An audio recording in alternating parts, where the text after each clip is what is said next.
DNA मित्रों, अब हम लोकतंत्र के सबसे खतरनाक ट्रेंड का विश्लेषण करेंगे। मित्रों, इस विश्लेषण में दो संवेदनशील विषय हैं। पहला यह कि 15 वर्षों तक लगातार बंगाल के सीएम की कुर्सी संभालने वाली ममता बनर्जी चुनाव हारकर भी कह रही हैं कि वो इस्तीफा नहीं देंगी। और दूसरा विषय है हिंदू पोलराइजेशन, जिसका डीएनए टेस्ट हम आगे करेंगे।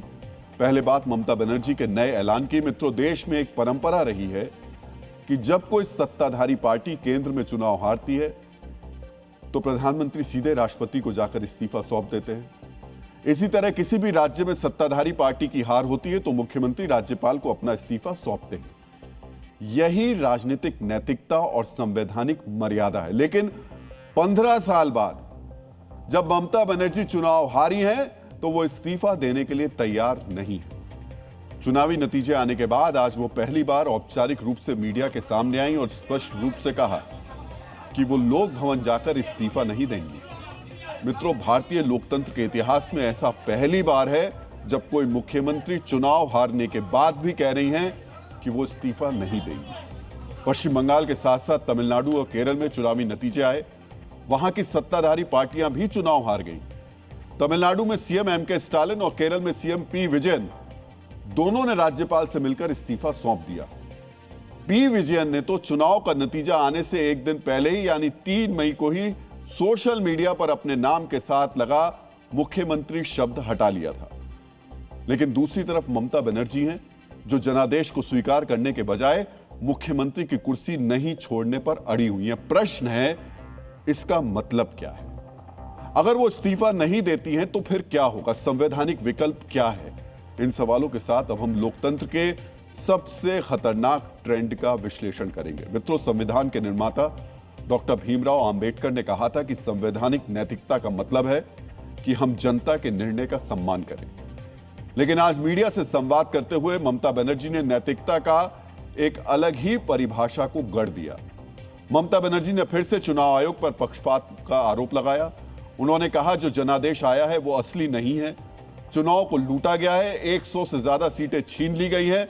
ममता बनर्जी ने कहा कि केंद्र सरकार ने सीधे तौर पर चुनाव को प्रभावित किया। पूरे चुनाव को लोकतंत्र के खिलाफ साजिश बताते हुए उन्होंने कहा कि नैतिक रूप से उन्हीं की जीत हुई है, इसलिए वो लोक भवन जाकर इस्तीफा नहीं देंगी। हम आपको सुनाते हैं कि ममता बनर्जी ने और क्या क्या कहा। नहीं, जब हारी नहीं तो क्यों जाऊंगी? पहले मेरी हार का सबूत दे दें, तब राजभवन जाऊंगी। अभी तो इस्तीफे का सवाल नहीं उठता। मुझसे कोई जोर जबरदस्ती इस्तीफा नहीं दिलवा सकता। और मैं कहना चाहती हूँ कि उन्होंने हमें जबरदस्ती हराया, मैं हारी नहीं हूँ। सुना आपने? ममता बनर्जी आज कह रही हैं कि मुख्यमंत्री की कुर्सी नहीं छोड़ूंगी। कल कहेंगी अपने राज्य में चुनाव ही नहीं कराऊंगी। और जिस तरीके का ट्रेंड ममता शुरू करने जा रही हैं, कल उसे कोई और सीएम या नेता फॉलो करेगा। फिर क्या होगा? क्या होगा देश और देश के संविधान का? आपने पहली बार सुना होगा कि कोई हारी हुई मुख्यमंत्री कह रही हैं कि वो कुर्सी नहीं छोड़ेंगी। क्यों नहीं छोड़ेंगी? क्योंकि उन्हें लगता है कि चुनाव निष्पक्ष नहीं हुआ है। अगर ममता जी को लगता है कि निष्पक्ष चुनाव नहीं हुआ है तो इसके लिए संवैधानिक विकल्प है। वो अदालत में इसे चुनौती दे सकती हैं।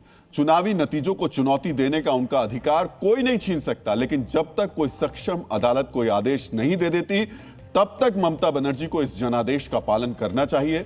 ममता बनर्जी की इस जिद के बाद संवैधानिक विकल्प क्या है वो भी आज आपको जानना चाहिए। मित्रों, अनुच्छेद 164 के तहत मुख्यमंत्री राज्यपाल की कृपा पर ही सरकार में रह सकते हैं। विधानसभा का 5 साल का कार्यकाल खत्म होने पर राज्यपाल विधानसभा को भंग कर सकते हैं। मतलब ममता बनर्जी का राज्यपाल से मिलकर इस्तीफा नहीं देने से कुछ नहीं बदलेगा। राज्यपाल सदन और सरकार को बर्खास्त कर सकते हैं क्योंकि मौजूदा सरकार का जनादेश समाप्त हो चुका है। ममता बनर्जी इस्तीफा नहीं देंगी तो भी नई विधानसभा के गठन और नए मुख्यमंत्री के शपथ ग्रहण पर कोई असर नहीं पड़ेगा। राज्यपाल मौजूदा मुख्यमंत्री के इस्तीफे के बगैर भी नई विधानसभा में नई सरकार का नया मुख्यमंत्री नियुक्त कर सकते हैं। कार्यकाल के बीच मुख्यमंत्री बदलने को लेकर तो संवैधानिक अड़चन है, लेकिन विधानसभा का कार्यकाल पूरा होने पर नई विधानसभा के गठन में कोई अड़चन नहीं है। बंगाल की मौजूदा विधानसभा का कार्यकाल 7 मई 2026 को खत्म हो रहा है। ऐसे में 7 मई या उसके बाद जब भी बंगाल के राज्यपाल एन रवि चाहें बीजेपी को सरकार बनाने का न्योता दे सकते हैं। मित्रों, ममता बनर्जी 15 साल से मुख्यमंत्री रही। चुनाव नतीजे उनकी उम्मीद और अनुमान के विपरीत हैं, इसीलिए वो जनादेश को स्वीकार नहीं कर पा रही हैं। लेकिन चुनावी राजनीति में उन्हें 50 साल का अनुभव है।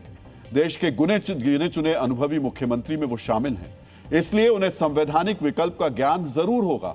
वो भी जानती होंगी कि अगर वो इस्तीफा नहीं देंगी तो भी कुछ फर्क नहीं पड़ता। फिर भी वो देश के सामने आकर कह रही हैं इस्तीफा नहीं देंगी, तो इसका मतलब क्या है? इसे समझने के लिए आपको इंडिया अलायंस को लेकर ममता बनर्जी का बयान सुनना चाहिए। मैं अपने इंडिया अलायंस के सभी नेताओं की आभारी हूँ। सोनिया जी मेरे साथ हैं, राहुल गांधी मेरे साथ हैं, अरविंद केजरीवाल, उद्धव ठाकरे, अखिलेश यादव, तेजस्वी, हेमंत सोरेन झारखंड के सीएम, पूरी इंडिया अलायंस ने कहा है हम आपके साथ हैं।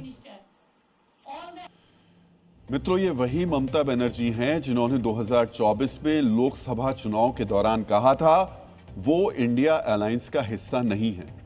तब वो बीजेपी विरोधी पार्टियों में सबसे ताकतवर थी, बंगाल की सत्ता में थी। लेकिन आज जब उनके अनुमान के विपरीत जनादेश आया और वो अब सत्ताहीन है, तो खुद को इंडिया अलायंस का हिस्सा बता रही है। मित्रों, ममता बनर्जी इस्तीफा नहीं देने का ऐलान करके इंडिया अलायंस को यह संदेश देने की कोशिश कर रही है कि उनके साथ छल हुआ है। गठबंधन के सहयोगियों को यह दिखाकर कि उनके साथ धोखा हुआ है, वो राष्ट्रीय स्तर पर बीजेपी के खिलाफ एक बड़े नैरेटिव को विस्तार देना चाहती हैं।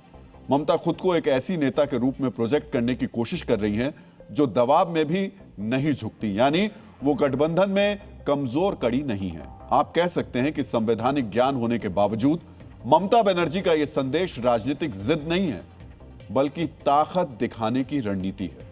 मुख्यमंत्री ममता बनर्जी की जिद पर बीजेपी क्या कह रही है, वो भी आपको सुनना चाहिए। इसमें पार्टी प्रवक्ता बताएगा, कॉन्स्टिट्यूशन में सब लिखा हुआ है, ज्यादा बोलने का जरूरत नहीं। मैं ऐसा चीज कभी नहीं सुना न देखा कि किसी ने चुनाव में हार करके कहता है कि मैं ये नहीं दूंगी, मैं इस्तीफा नहीं दूंगी। मुझे लगता नहीं है कि वो दिमाग ठीक है। आपके कहने से कुछ नहीं होगा, आपके रिजाइन नहीं करने से भी पश्चिम बंगाल रुकेगा नहीं।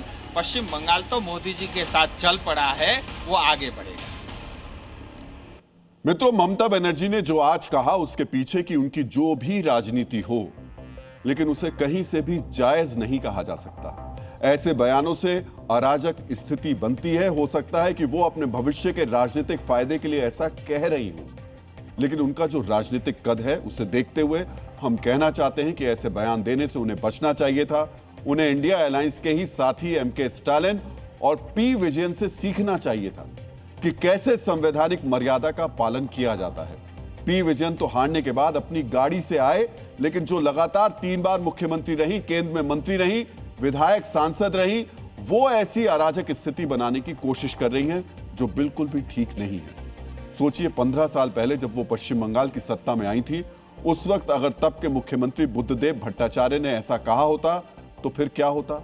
ममता जी को याद रखना चाहिए कि चुनाव आता जाता रहेगा, जीत हार होती रहेगी, लेकिन देश का संविधान और उसकी मर्यादा स्थायी है। उसका पालन होना चाहिए, उसका सम्मान होना चाहिए।